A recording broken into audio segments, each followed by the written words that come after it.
Welcome back. Okay. Apologies for last video. I had a bit of a brain fart, but still there's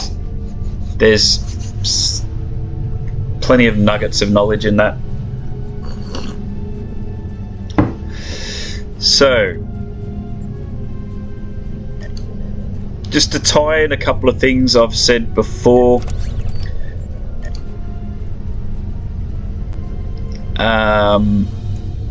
That's an engineering console. I got that from completing the last mission.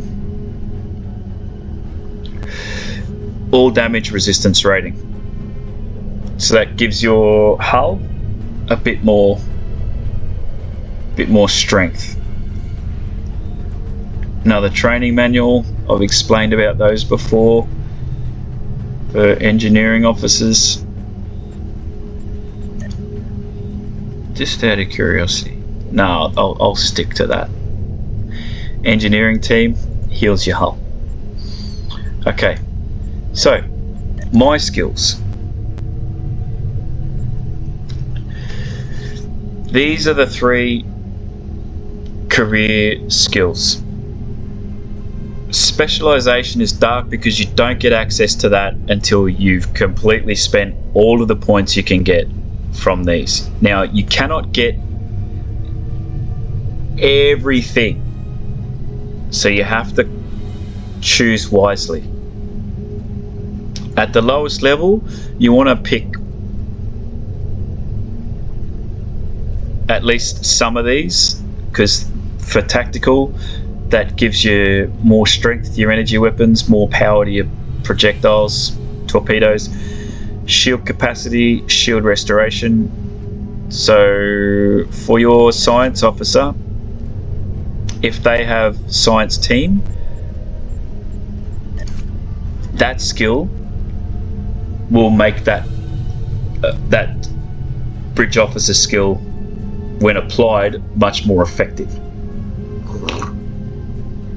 Same with this. So hull restoration, I'm going to select that because I have a bridge officer with that space ability. So if I'm starting to get low and to the point where my ship's about to be destroyed, I'll hit the engineering team ability from my bridge officer, and that'll restore some hull. This skill on your character improves what that does. Now, with the tactical stream, there is one thing that you'll want to stack completely, and that is accuracy. Targeting expertise gives you accuracy. Accuracy increases the likelihood, reduces the likelihood that any weapon will miss. So that's important. Now, when you get to that, when you spend points and you get to that, I think it's 3 points to get to that, 6 points to get to that, maybe 5, not sure exactly. We'll know soon enough. That allows you to add a training manual to what you get, as I explained in a previous video, when you convert bridge officers from your bridge officers pool to training manuals. This is an ability. So for example, that one, you can either increase the efficiency of the batteries, which are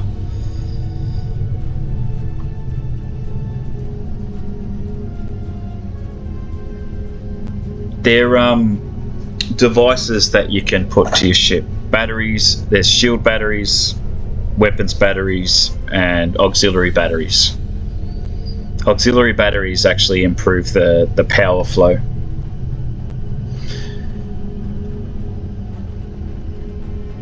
So that's skill points.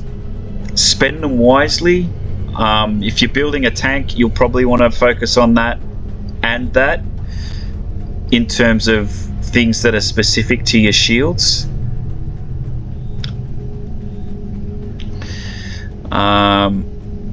that's the basics of it. I mean, you get a point, you got to spend a point, so you may as well just put it somewhere, because you can't really do much with it. You've just got that line open to you. As you get further along and more points, you want to specialize in one, because when you get up to that,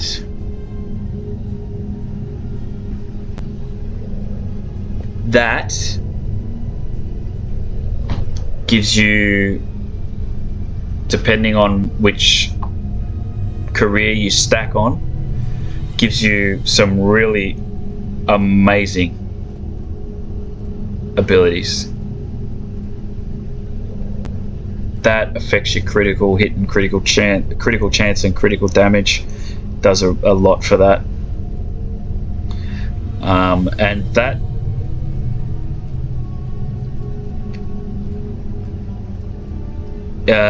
just makes your weapons go absolutely hyper.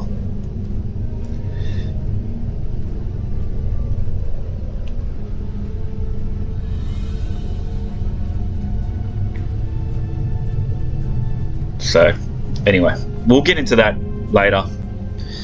As an engineering officer, I'm going to be focusing on this, but as I get more points and progress up the skill tree, I'll show you where to put some of the points so you don't reduce your ability to get to full stack on this career.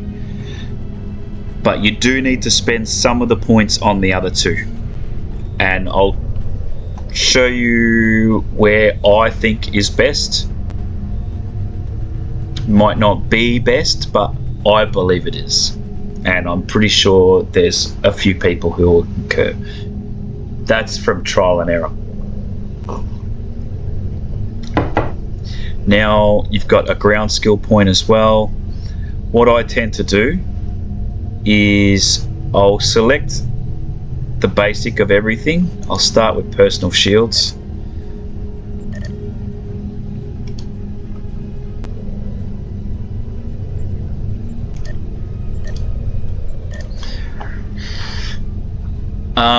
But I focus on kit performance expert, because what that does is when you equip your kit and you have your kit modules, it makes them so much more effective. I'll also touch on this quickly. Your tray. That, I like to have 3 rows. It's not really that necessary now, but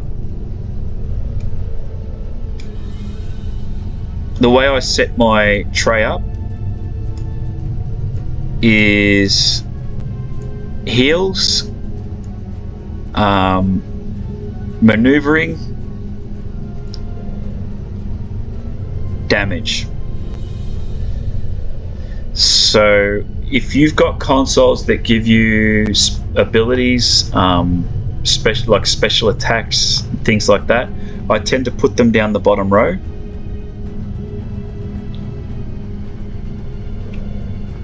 Maneuvering, cloak. Evasive, you'll get braced for impact at a later stage. As you progress through the ranks, they'll just drop abilities on. That's the way I categorize them. Health, maneuvering, damage. Now these are your bridge officer space abilities. That fires a tachyon beam. It drains your target's shields, so that goes back into your skills. So space skills, you go down here, control expertise, brain expertise. So going on to these things will improve that bridge officer ability when you use it. Same with restoration. Hull restoration will affect that ability. Projectile damage will affect that ability. So These I tend to leave alone because you've already got them here, so you don't need them here. And beam, energy weapons, projectile weapons, both. Clicking that is what fires them, only works in combat.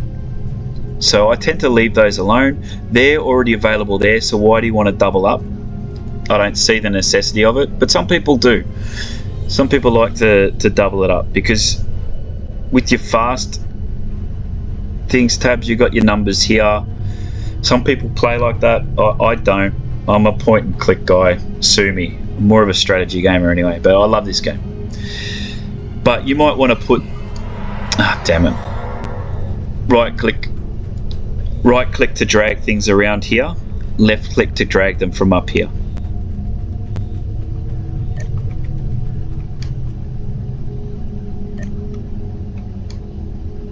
There we go. So what that gives you is the ability to use your number keys, 1, 2, 3, 4, 5, so on, but I don't like to put those there.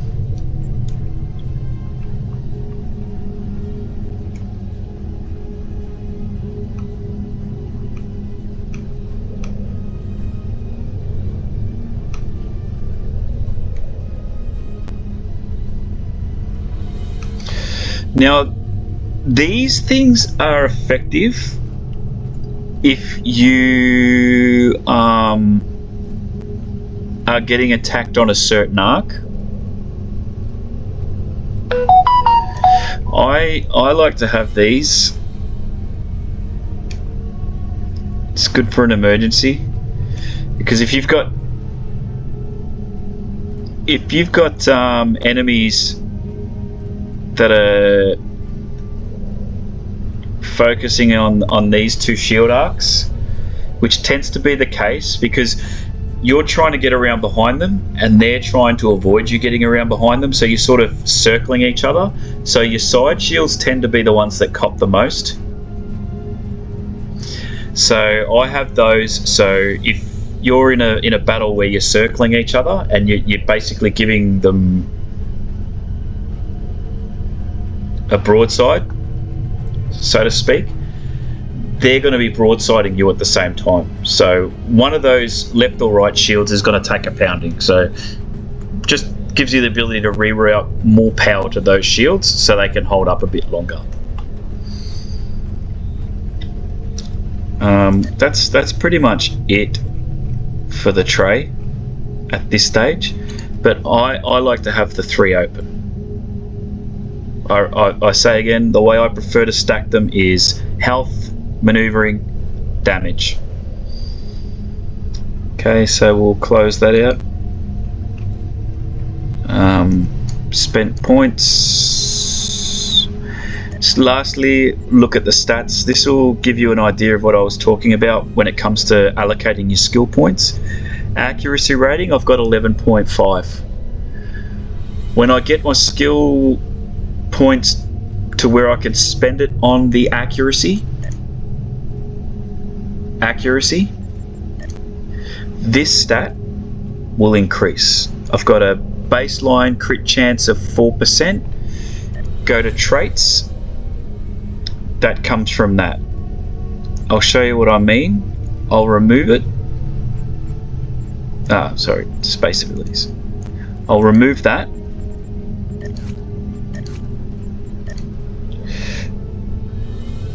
Crit chances dropped by 1%. Okay, so that's what that does. Just your chance of giving an attack that actually does a fair amount of bonus damage depending on your crit severity. Crit chance, your chance of it happening, severity, how much more damage it does when it does hit. Okay, I hope that was informative. I know I tend to jump around a bit, but I do try and stay on point. Hopefully those tips and pointers help. I mean, that is the aim of these after all. Like, subscribe, share, comment. You know what it is. And I'll see you next time.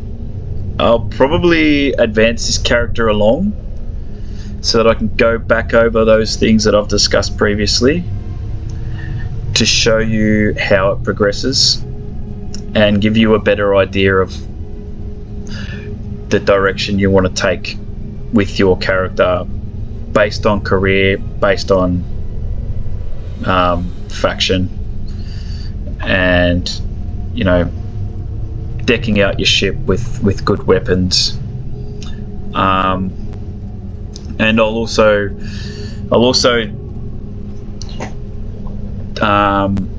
give you a bit of direction in terms of how to get some setups.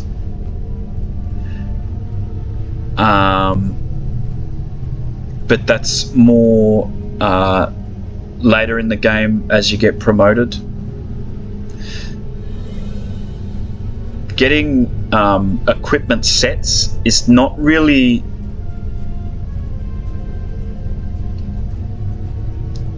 something most people do until really late game, but if you do them early, and it is a slog, believe me, because they're hard missions, but if you do them early, you can snag them at a lower rank, so you can use upgrades and greatly increase the chance of getting higher quality sets early in the game, so that when you get up to Admiral, you've got a set that's really kick-ass.